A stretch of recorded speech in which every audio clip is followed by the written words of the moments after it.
You know, when someone hands you the keys to a high-performance sports car, let's say a track-ready Ferrari, you don't just expect it to look intimidating and, launch off the line. Right, of course not. You inherently understand that a machine engineered with that level of extreme precision, like pushed to the absolute limits of physics, well, it's going to demand a highly specific, proactive kinds of maintenance. Well, You don't just drive it until the engine starts smoking and then, I don't know, casually roll into a quick lube shop. no, I mean, you'd be destroying the very engineering that makes it exceptional in the first place. Yeah. The tolerances in a machine like that are incredibly tight. Yeah, exactly. And the mechanisms that allow it to corner at those speeds or accelerate with that much violence, Mm.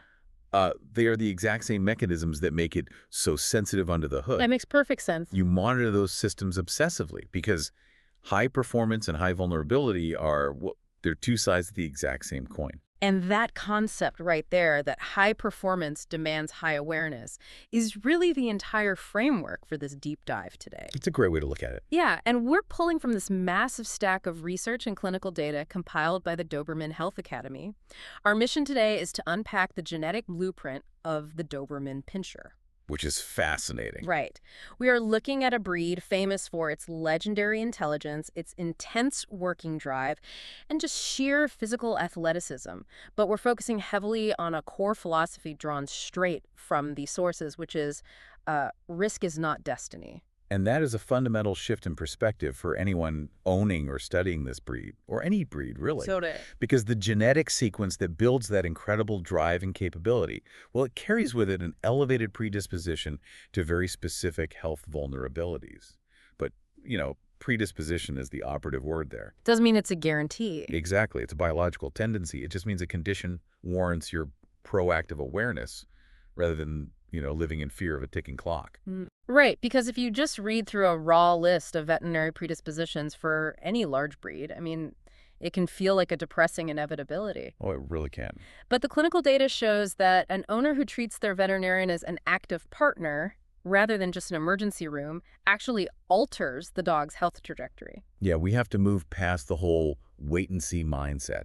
An increased genetic risk basically provides you with a highly accurate map of where to look. Which is a huge advantage. It is. When you utilize structured monitoring and early interventions, you fundamentally change the outcome. Okay, let's unpack this by starting under the hood at the dog's primary engine, the heart. A very critical place to start. The sources dedicate an enormous amount of focus to dilated cardiomyopathy, or DCM, and they point out that Dobermans carry a notably higher genetic predisposition for this than the general canine population. They do. In fact, DCM is perhaps the most intensely researched cardiovascular condition in the breed.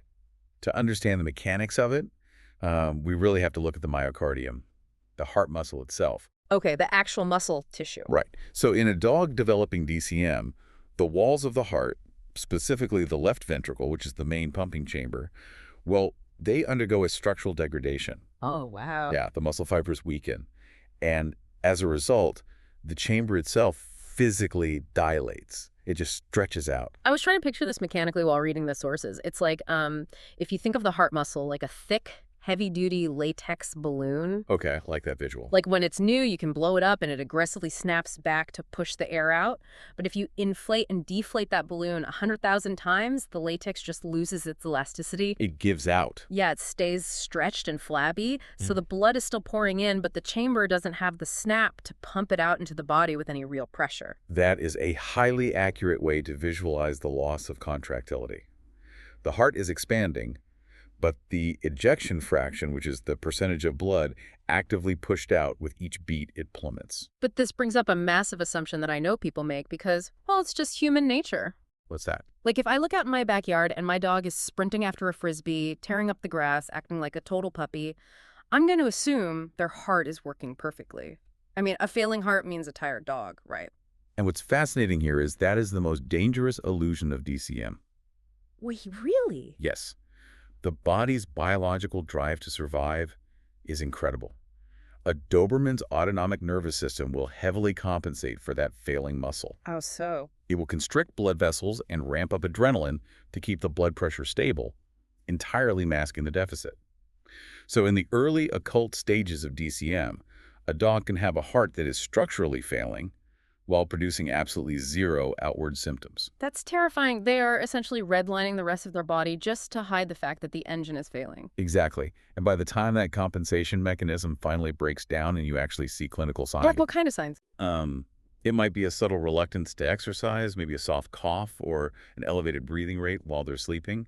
But by the time you see that, the disease is usually in a highly advanced stage. The damage is already done. The damage is profound, yes, Which means if you are waiting for a symptom, you have already lost the best window for intervention. without a doubt.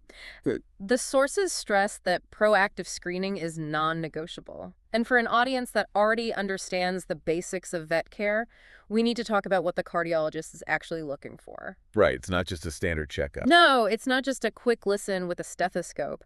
They use an echocardiogram, but they are looking for highly specific structural measurements. Because a standard physical exam will often miss early DCM entirely. On the echo, the cardiologist is actively measuring things like the left ventricular internal dimension. Both when the heart is relaxed and when it's contracted, right? Yes, exactly. They are calculating that fractional shortening we talked about with your balloon analogy. They need to see millimeter level changes in how that specific chamber is behaving over time just to establish a baseline. But the physical stretch is only half the problem. The sources pair the echo with a Holter monitor. Very important point. And this is vital because you can't just check a dog's heart rhythm for 3 minutes in a clinic and call it good. You really can't. The clinical environment is flooded with stress hormones. I mean, the dog is panting, their heart rate is artificially spiked, and it completely obscures their natural rhythm. All right, they're at the vet, they're nervous. So the Holter monitor is this portable ECG harness the dog actually wears for a full 24 hours at home. It captures the electrical pathways during their normal life. It's like while they're sleeping or eating. Yeah, while they're in deep REM sleep, while they're eating, playing, everything. Because the electrical misfires, the arrhythmias might only happen intermittently. It's like a spark plug that only misfires when the car hits exactly 60 miles an hour. Or, ironically, only when it's just idling in the garage. That's a great analogy. We are specifically looking for PVCs, premature ventricular contractions. And are those always bad? Well, an occasional PVC in a normal dog can happen, maybe 1 or 2 in a day. But if a Holter reading comes back with 50 or 100 PVCs, or if they are firing in rapid succession, Oh, wow. yeah, that is a massive red flag to the electrical form of DCM, which can actually lead to sudden fainting or even worse. So combining the echo for the physical stretch and the Holter for the electrical misfires gives you the full diagnostic picture. Exactly. But there's also an incredibly simple, completely free tool the sources recommend for the owner at home, which is measuring the resting respiratory rate, or RRR. And it is one of the most effective early warning systems you have. When the heart starts failing to pump efficiently, fluid begins to back up into the lungs. Which makes it harder to breathe. Right. The dog has to breathe slightly faster to get the same amount of oxygen, even when totally at rest. But the methodology here is crucial, right? Like, you don't do this when they are awake or just hanging out on the couch. No. You wait until the dog is in a deep, dead sleep. You watch their chest rise and fall, and one rise and fall is one breath. And you count that for 15 seconds? Count those breaths for exactly 15 seconds, then multiply by 4 to get the minute rate. If that number is consistently creeping up over time or sits above 30 breaths a minute, you call the cardiologist immediately. Because it gives you empirical data, not just a vague feeling that your dog is acting off. Precisely. Now, if DCM is a slow, silent stretching of the engine over years, the next vulnerability we need to cover is like a catastrophic sudden mechanical failure. Yes, moving to the stomach. Right. We're transitioning to gastric dilatation-volvulus, universally known as bloat. And any large, deep-chested breed faces this risk. It's just their shape. Exactly. The physical anatomy of the Doberman, that massive, deep rib cage tapering into a very tight waist, means the stomach is essentially suspended in the abdominal cavity like a hammock swinging between 2 points. Just hanging there with a lot of empty space around it. With a lot of room to move, yes. Well, here's where it gets really interesting, because I want to stop here and challenge a massive myth that I think most dog owners just take as absolute gospel. The exercise myth? Yes. I always heard that bloat is strictly an exercise-induced event. You know, the classic story is that an owner feeds their dog a massive bowl of kibble, immediately takes them out for a hard sprint, the heavy food swings around like a pendulum, and the stomach flips. And, that mechanical visual makes logical sense, which is exactly why the myth persists. Right. It sounds true. And let's be clear, Vigorous exercise on a completely full stomach is a known risk factor and should absolutely be avoided.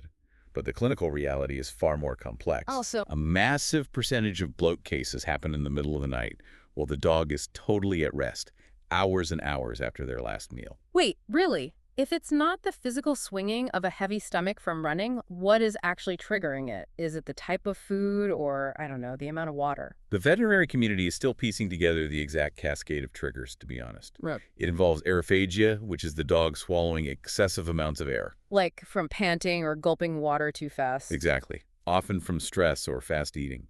It also involves delayed gastric emptying, where the stomach simply stops moving food into the intestines properly. Age, genetics, and even the dog's baseline anxiety levels play huge roles. So the trigger itself can be kind of elusive, but the mechanism of the crisis is always the same two-step nightmare, right? Unfortunately, yes. It begins with the dilatation. The stomach fills with gas and fluid, expanding incredibly fast, much like a rapidly inflating tire. Which has to be super painful. That alone is incredibly painful. But the true emergency is the volvulus.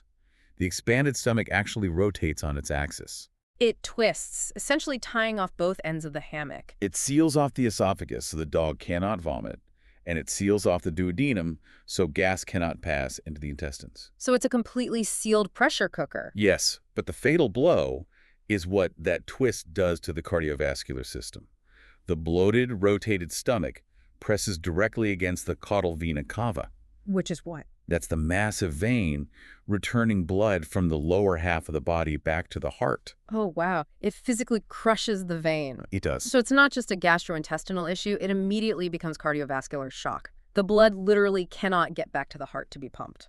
And tissues begin to die from lack of oxygen within minutes. The spleen, which is physically attached to the stomach, gets dragged into the twist, and its blood vessels tear. That is horrific. This is exactly why you measure intervention time for bloat in minutes, never hours. Okay, the sources outline very specific physical signs you have to memorize for this. It's not just a dog whining. No, the signs are stark. You will see an obviously distended abdomen, usually right behind the ribs. If you lightly flick it with your finger, it often sounds hollow, like a tight drum. That drum sound is classic. You'll also see profound, unproductive retching. The dog looks like they are desperately trying to vomit, but nothing but stringy saliva comes out. Because the top is tied off. Right. They might also adopt a praying posture. Front elbows on the ground, back end up in the air, trying to relieve that internal pressure. Okay, so if you see that drum-like belly and the dry heaving, it is an immediate lights and sirens emergency room visit. You do not wait to see if they settle down. Never wait. Moving from the immediate crisis of the internal organs, we really need to look at the structural scaffolding that carries this deep chest and heavy musculature. The skeleton and the nervous system, Right. because a massive engine requires a heavy-duty frame, and fast-growing large breeds put incredible torque on their joints and spine. The sources flag cervical spondylomyelopathy, which everyone just calls wobbler syndrome. Wobblers is essentially a compression of the spinal cord in the neck, the cervical vertebrae. What causes that squeeze? It can be caused by a malformation of the bone itself, or the ligaments and discs around the vertebrae thickening and bulging inward, literally squeezing the cord. I think about it like a garden hose running from the brain to the back legs. Okay. Like if you step on that hose right at the neck, the water pressure, the nervous system signal, it stutters and drops before it ever reaches the back paws. The clinical term for that stutter is a proprioceptive deficit. The dog's brain literally loses the precise mapping of where its back feet are in space. But dogs are clumsy sometimes, you know. They slip on hardwood floors. How does an owner differentiate between a goofy, uncoordinated dog and early spinal compression? That's a great question. You look for specific, repeatable, mechanical failures. It's not just slipping once in a while. So what are we looking for? You will hear their back toenails scuffing or dragging on the pavement during a normal walk. Oh, like they aren't picking their feet up enough? Right.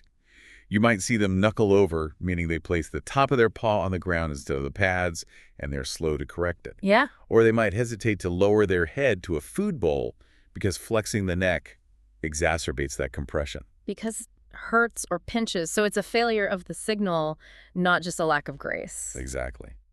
And speaking of mechanical wear, the sources spend a lot of time on hip dysplasia. The This is a malformation where the ball and socket of the hip joint don't fit tightly, creating laxity. That looseness is the core issue. And that looseness grinds down the cartilage over time, leading to severe osteoarthritis. The crucial takeaway from the clinical data regarding hip dysplasia, though, is the interaction between genetics and epigenetics. Let's drill into that, because a lot of people think if the parents had good hips, the puppy is guaranteed good hips. Or conversely, if the genetics are bad, there's just nothing you can do. It's a common misconception. Basically, genetics load the gun, but the environment pulls the trigger. Oh, I like that phrasing. Dysplasia is polygenic, meaning dozens of genes interact to create the risk. But how that puppy is raised dictates the severity. So what does the owner do wrong? Well, if you take a large breed puppy and overfeed them because you want them to look big and muscular early on, you are accelerating their bone growth far faster than the soft tissues, the ligaments, and muscles can develop to support those joints. You're forcing the scaffolding to carry a heavy load before the concrete has actually cured. That's exactly it. So keeping a growing Doberman exceptionally lean is one of the most powerful preventative tools an owner has against structural breakdown. Truly, diet and weight management are your best defense there.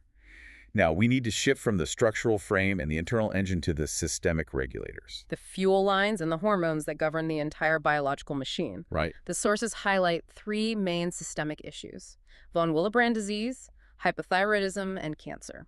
Let's start with the blood. Von Willebrand disease, or VWD, is a hereditary bleeding disorder, right? And Dobermans have a notably high prevalence of the genetic mutation for this. They do. And it's important to clarify the mechanism here because it is frequently misunderstood. It is not hemophilia. Okay, what's the difference? Hemophilia is a lack of clotting factors in the blood plasma. Von Willebrand disease is a deficiency in a specific glycoprotein that acts as the biological glue. Glue for the platelets. Exactly. It allows platelets to adhere to one another and stick to the site of a damaged blood vessel. So, practically speaking, if a Doberman with VWD scrapes their knee on a hike, are they gonna, bleed out on the trail? Generally, no. Surface scrapes usually clot through other pathways. The primary danger of VWD is mucosal bleeding like gums or nosebleeds and massive surgical hemorrhage. Oh, surgery. Yeah, if the platelets can't stick together, an internal surgical incision simply will not seal. Which makes genetic testing for this an absolute prerequisite for ownership. Non-negotiable. Right. You cannot take a Doberman in for a routine spay or neuter without knowing their VWD status. This raises an important question about preparedness, because if they are affected, the veterinary team has to have specialized clotting factors from plasma on hand before making the first incision. That makes total sense. Next up is hypothyroidism, which is a breakdown in the endocrine system. And in Dobermans, this is most commonly caused by autoimmune thyroiditis. Right, where the dog's own immune system starts attacking and destroying its thyroid gland. Which is wild. It is. The thyroid is the metabolic thermostat for the entire body. When it stops producing sufficient hormones, every cellular process slows down. So what does this all mean for the dog on a daily basis? This is where owners often fail their dogs due to misinterpretation, right? Absolutely. Like if a 4-year-old dog starts gaining weight while eating the exact same diet, if their coat gets brittle and flaky and they suddenly seem lethargic and sensitive to the cold, the human tendency is to say, well, he's just getting older and lazy. We project human aging concepts onto a biological deficit. A sluggish dog isn't having a character change. They are running on a broken thermostat. That's a great way to put it. It requires a full thyroid blood panel to diagnose, but once identified, it is incredibly manageable with synthetic hormone supplementation. They bounce right back. That's reassuring. The final systemic issue raised in the research is cancer. And obviously, hearing that a breed is prone to osteosarcoma or lymphoma is just terrifying. It is, and genetic predispositions do exist. But the sources provide a vital, stabilizing context here. Which is? In canine biology, across the board, regardless of breed, age remains the dominant risk factor for oncology. Because cellular replication gets sloppier, the older a biological system gets. Precisely. Every time a cell divides, there is a chance for a replication error. Over a decade, those chances compound. It is a reality of aging, not some localized curse on this specific breed. This brings us to the operational reality of everything we've discussed today. We've mapped the engine, the structural scaffolding, and the systemic fuel lines. We have. And the sources synthesize all of this into a proactive playbook. And it goes way beyond the generic advice of just, knowing your dog's normal. Right. Knowing normal has to be quantified. We discussed the resting respiratory rate for the heart earlier. You also need to know their baseline capillary refill time. Oh, right. Pressing on their gums until the tissue turns white and counting the exact seconds it takes for the pink color to return. Exactly. You need to intimately know their baseline gait, their baseline weight, and their baseline water consumption. Because you need hard numbers. Yes, when you have empirical data on your own dog, you don't wait for a dramatic collapse. A dog drinking slightly more water than usual isn't just thirsty, it's a data point you bring to your vet. And there is a vital distinction made in the sources regarding where the dog comes from. Because whether you are buying a puppy from a preservation breeder or adopting an adult dog from a rescue, the playbook remains identical. A responsible breeder is actively utilizing DNA testing, echocardiograms, and hip scoring on their parent dogs. They are calculating the coefficient of inbreeding to maintain genetic diversity. They're stacking the deck in favor of the pup. They are fundamentally trying to stack the biological deck, yes. But genetics are chaotic. Testing the parents doesn't print a guarantee for the offspring. It just vastly improves the statistical odds. Exactly right. And a rescue Doberman, whose genetic history is usually a blank slate, requires the exact same baseline testing and proactive monitoring. Right. You don't assume a dog is healthy just because they look fit today, and you don't assume a dog is doomed just because you don't know their pedigree. So when we pull all these sources together, the prevailing message isn't about viewing the Doberman as this fragile, broken machine. Not at all. It's about matching their physical intensity with your intellectual intensity as an owner. When you pair an understanding of these genetics with relentless, proactive monitoring, these dogs can and do live incredibly robust, long lives. The veterinary science is highly advanced right now. When you operate as an active partner with your cardiologist and your general practice vet, you transition from anxiety to managed care. Which leaves me with a final, slightly philosophical thought for you to mull over, building on the source material's deep respect for this breed's capability. Okay, let's hear it. The Doberman's famous mind, that hyper-focused trainability, and their explosive physical drive are all woven into the exact same genetic code that carries these silent vulnerabilities. They are intertwined. It makes you wonder, if we as humans demand and selectively breed for the absolute extreme pinnacle of mental and physical performance, do we inadvertently make ourselves responsible for the biological fragility that comes along for the ride? That's a deep question. For high-performance genetics in any species, inherently a double-edged sword, something to think about the next time you watch them run.